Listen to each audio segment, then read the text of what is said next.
नमो नमः। स्वागत है आप सभी का आज की इस वीडियो में। प्यारे बच्चों, आज हम लोग आरंभ करने जा रहे हैं क्लास 6 की बुक दीपकम। दीपकम प्रथमः भागः षष्ठ कक्षायाः संस्कृत पाठ्यपुस्तकम। ये क्लास 6 की संस्कृत पाठ्यपुस्तक है। आज इसी का हम लोग अध्ययन प्रारंभ करेंगे और जानेंगे कि इसके पहले पाठ में आज हम लोग क्या पढ़ने वाले हैं। तो आइए शुरू करते हैं।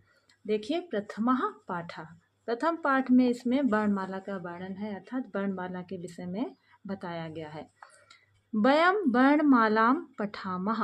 वयम अर्थात हम सब, वर्णमालाम अर्थात वर्णमाला को, पठामः पढ़ते हैं। कहने का मतलब ये है कि आइए हम लोग वर्णमाला को पढ़ना शुरू करते हैं या आरंभ करते हैं। वर्णाः द्विविधाः भवन्ति। वर्ण या अक्षर दो प्रकार के भवन्ति अर्थात होते हैं। पहला है स्वराः व्यंजनानि च, स्वर और व्यंजन। वर्ण कितने प्रकार के बताए गए हैं? दो प्रकार के, स्वर और व्यंजन। फिर इसमें स्वरों का विभाजन बताया गया है कि स्वराणाम उच्चारणम स्वतंत्र रूपेण भवति। स्वरों का उच्चारण स्वतंत्र रूप से होता है, अर्थात जो भी स्वर हैं उनका उच्चारण स्वतंत्र रूप से किया जाता है। उनमें किसी अन्य स्वर की या किसी भी अन्य वर्ण या व्यंजन की आवश्यकता नहीं होती है, क्योंकि स्वर स्वयं में ही पूर्ण होते हैं। स्वराः द्विविधाः सन्ति। फिर कहा गया है कि स्वर जो हैं वो दो प्रकार के होते हैं। पहले कहा गया है कि वर्ण या अक्षर दो प्रकार के होते हैं, स्वर और व्यंजन। फिर स्वरों को भी दो प्रकार का बताया गया है, समानाक्षराणि संध्यक्षराणि च। समानाक्षराणि और संध्यक्षराणि। समानाक्षराणि को आप कह सकते हैं ह्रस्व स्वर, और संध्यक्षराणि अर्थात जो दो वर्णों के मेल से बने होते हैं उनको कहेंगे संध्यक्षराणि। अब देखिए, ह्रस्व स्वर और दीर्घ स्वर। ह्रस्व और दीर्घ, ह्रस्व का अर्थ होता है छोटा और दीर्घ का अर्थ होता है बड़ा। समानाक्षराणि, समानाक्षराणि इधर देखिए, जैसे अ, इ, उ, रि और रि। फिर ये जो दीर्घ हैं इनमें देखिए आ, ई, उ, रि, और जो रि होता है इसका दीर्घ नहीं होता है। तो ये तो हो गए समानाक्षराणि। ह्रस्व और दीर्घ में अंतर आप लोग समझ लीजिए। ह्रस्व अर्थात जिसमें कम समय लगे, अर्थात वे अक्षर जिन्हें बोलने में कम समय लगे वे ह्रस्व स्वर कहलाते हैं, और दीर्घ जिन्हें बोलने में ज़्यादा समय लगे वे दीर्घ स्वर कहलाते हैं। जैसे अ, आ, इ, उ, रि, री और ली। जैसे जिसमें एक मात्रा का समय लगे वे ह्रस्व स्वर, और जिसमें दो मात्राओं का समय लगे अर्थात दो मात्रा काल लगे वे दीर्घ स्वर कहलाते हैं। अब संध्यक्षराणि। संध्यक्षराणि अर्थात जो दो वर्णों के मेल से बनते हैं, वे स्वर जो दो वर्णों के मेल से बने हुए हैं वो कहलाएंगे संध्यक्षराणि। देखिए, ए, ऐ, ओ और औ, ये जो है दो वर्णों के मेल से बने हैं, इसलिए इनको संध्यक्षराणि कहा गया है। अब इधर देखिए, द्वयोः द्वयोः निश्चित स्वरयोः संधि द्वारा ये नवीनाः स्वरवर्णाः जायन्ते ते संध्यक्षर स्वराः भवन्ति। दो निश्चित स्वरों के संधि से जो नए स्वर वर्ण बनते हैं या उत्पन्न होते हैं, ते संध्यक्षर स्वराः भवन्ति, वे संध्यक्षर स्वर होते हैं। अर्थात दो वर्णों के या दो स्वरों के मिलने से जो नया वर्ण बनता है वो संध्यक्षर या संयुक्त वर्ण कहलाता है। जैसे आ और ई मिलकर ए बना, आ और ए मिलकर ऐ बना, आ और उ मिलकर बना ओ, आ और ओ मिलकर औ बना। तो ए, ऐ, ओ, औ ये चारों ही संध्यक्षर या संयुक्त वर्ण या मिश्रित वर्ण कहलाते हैं, क्योंकि ये दो वर्णों के मेल से बनते हैं, इसलिए इन्हें संध्यक्षर स्वर कहते हैं। अब क्या कहा गया है कि ऋ वर्णस्य दीर्घाः न सन्ति। ऋ वर्ण का दीर्घ नहीं होता है। जैसे कि आ, ई, उ, रि हम लोग पढ़ते हैं तो बाकी तो सबका दीर्घ होता है, लेकिन ऋ वर्ण एक ऐसा है जिसका दीर्घ नहीं होता है। संध्यक्षराणाम ह्रस्वाः न सन्ति। और जो ये भी हम लोगों ने संध्यक्षर पढ़े, अर्थात ये मिश्रित वर्ण जो हम लोगों ने पढ़े या संयुक्त वर्ण, जैसे ए, ऐ, ओ और, इनका ह्रस्व नहीं होता, अर्थात इनका छोटा नहीं होता, ये दीर्घ में ही रहते हैं। आगे देखिए, अनुनासिक स्वराः। अनुनासिक, वैसे जब भी हम लोग कोई वर्ण का उच्चारण करते हैं तो मुख के द्वारा ही करते हैं। तो अब समझेंगे हम कि जिन वर्णों का उच्चारण मुंह और नाक दोनों से करते हैं वही क्या कहलाते हैं, अनुनासिक स्वर। अनुनासिक स्वराः मुखेन सह नासिकया अपि उच्चारिताः स्वराः अनुनासिक स्वराः सन्ति। कहा गया है कि मुख के साथ नासिका से भी उच्चारित होने वाले स्वर अनुनासिक स्वर होते हैं। जैसे नॉर्मल हम लोग पढ़ते हैं आ ई उ ऐसे पढ़ते हैं, लेकिन अनुनासिक वे होते हैं जो मुंह और नाक दोनों की सहायता से बोलते हैं। जैसे आ ई उ रिंग रिंग रिंग ए ओ ओंग।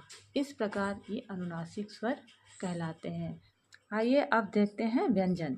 व्यंजनानि व्यंजनानाम् उच्चारणे कस्यचित् स्वरस्य सहायता अवश्यं भवति। अतः वर्णमालायां व्यंजनानाम् उच्चारणार्थं सर्वत्र अ स्वरस्य योजनं भवति।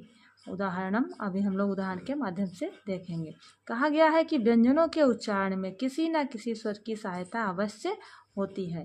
अतः इसलिए वर्णमाला में व्यंजनों के उच्चारण के लिए सर्वत्र यानी कि सभी जगह आ स्वर को जोड़ा जाता है, यानी कि आ स्वर जुड़ा होता है। यानी कि कोई भी व्यंजन वर्ण अगर हम बोलेंगे जैसे का खा गा घा चा टा ता पा कोई भी, तो उसमें रस स्वर यानी कि ह्रस्व अवश्य जोड़ा जाता है। वैसे तो कोई ना कोई स्वर हर किसी व्यंजन में जोड़ सकते हैं, जैसा आप उच्चारण करना चाहें। जैसे का धन आ बराबर का, जब का में आ जोड़ा तो ये पूरा का बन गया। फिर हलंत वाला खा और आ मिलकर बना पूरा खा। इसी प्रकार गा और आ मिलकर बना गा।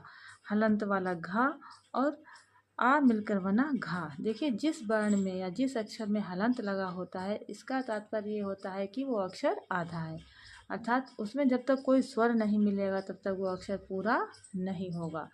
और जब उसमें कोई न कोई स्वर मिल जाता है तो उसका हलंत जो है हट जाता है और वह अक्षर या वर्ण पूर्ण हो जाता है। जो व्यंजन वर्ण होते हैं वे। अत्र व्यंजनम केवलम क ख ग घ इत्येवस्ति। जैसे देखिए कहा गया है कि व्यंजन केवल इसी प्रकार लिखे जाते हैं, जैसे हलंत वाला का, हलंत खा, हलंत गा और हलंत घा। अत्र आ स्वरः केवलम उच्चारणार्थम योजितः अस्ति। आ जो है ना वो केवल उच्चारण के लिए जोड़ा गया है। ठीक है, क्या कहा गया है कि कोई भी व्यंजन मतलब बिना स्वरों के पूर्ण नहीं है, उनमें कोई न कोई व्यंजन अवश्य जोड़ा जाता है।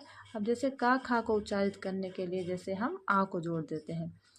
अब नीचे देखिए व्यंजनानां चत्वारः भेदाः सन्ति। व्यंजनों के भी 4 भेद बताए गए हैं। आइए देखते हैं।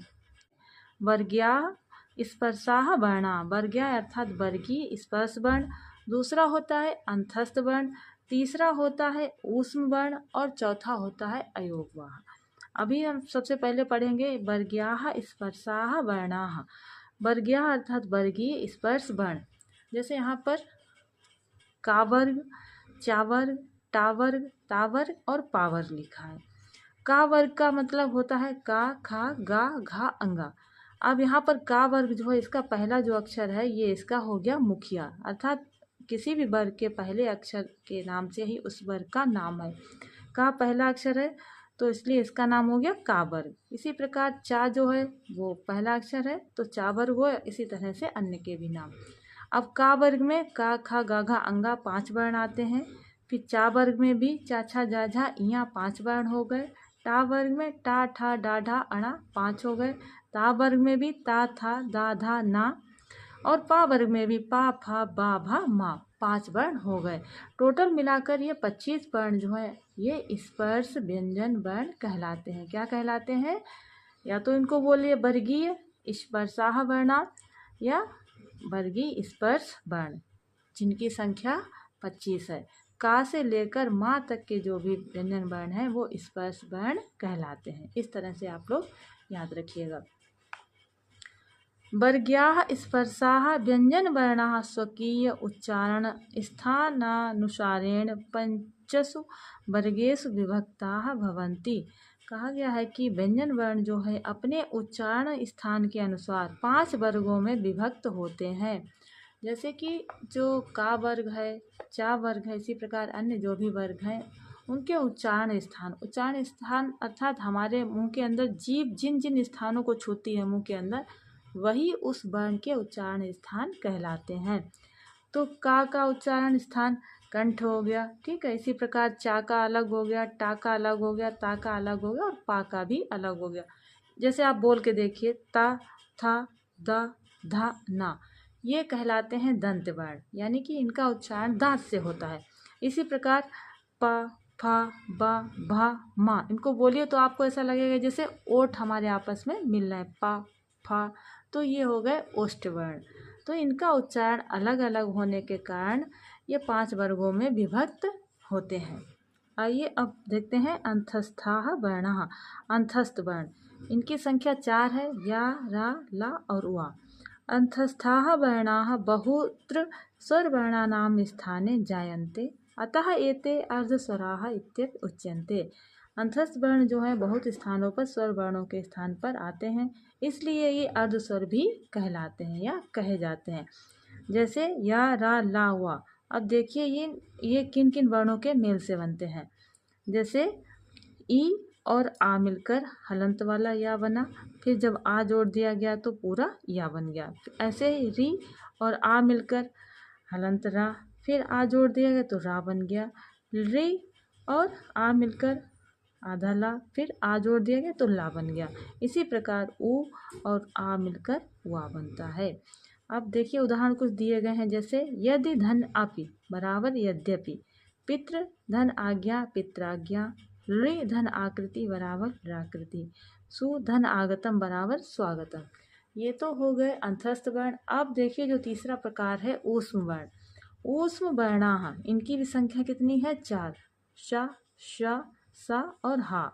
ऊष्माणां व्यंजन वर्णानां उच्चारण समये मुखात् उष्णः वायुः निस्सरति। ऊष्म वर्णों के उच्चारण के समय मुखात अर्थात मुख से उष्ण वायु अर्थात गर्म वायु या हवा निकलती है जब हम इनका उच्चारण करते हैं। आइए अब व्यंजनों का चौथा प्रकार अर्थात अयोगवाह। अयोगवाहौ वर्णौ, इनकी संख्या 2 है, अंग और आहा। अयोगवाह विशिष्टः व्यंजन वर्णः अस्ति, अत्र उच्चारणार्थं स्वरस्य संयोजनं पूर्वं भवति न तु पश्चात्। अत्र द्वौ अयोगवाहौ स्तः। कहा गया है कि अयोगवाह विशिष्ट व्यंजन वर्ण है और इसके उच्चारण के लिए स्वर का संयोजन यानी कि स्वर को पहले जोड़ा जाता है ना कि बाद में। अत्र द्वौ अयोगवाहौ स्तः, यहाँ पर 2 अयोगवाह हैं। जैसे कि अभी तक हम लोग देखते आए, जैसे का में जब कोई स्वर मिलता है तो बाद में का फिर आ, खा फिर आ, चा फिर आ, पा फिर आ, लेकिन यहाँ पर पहले आ आएगा, उसके बाद में कोई भी अनुसार या विसर्ग अयोगवाह का प्रयोग होता है।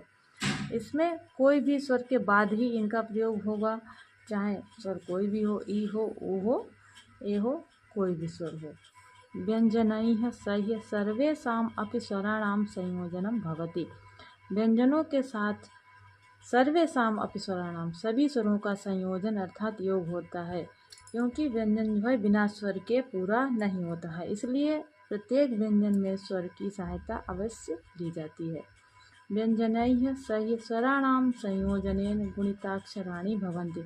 व्यंजनों के साथ स्वरों के संयोजन से मेल से गुणिताक्षराणि अर्थात जिन्हें हम 12 कहते हैं वो बनते हैं और उनका भी प्रयोग हम आगे वीडियो में देखेंगे। आज की वीडियो में अगर आपको कुछ अच्छा लगा हो तो लाइक कीजिएगा, अन्यथा डिसलाइक कर सकते हैं। फिर मिलेंगे किसी नई वीडियो में, तब तक के लिए बहुत बहुत धन्यवाद।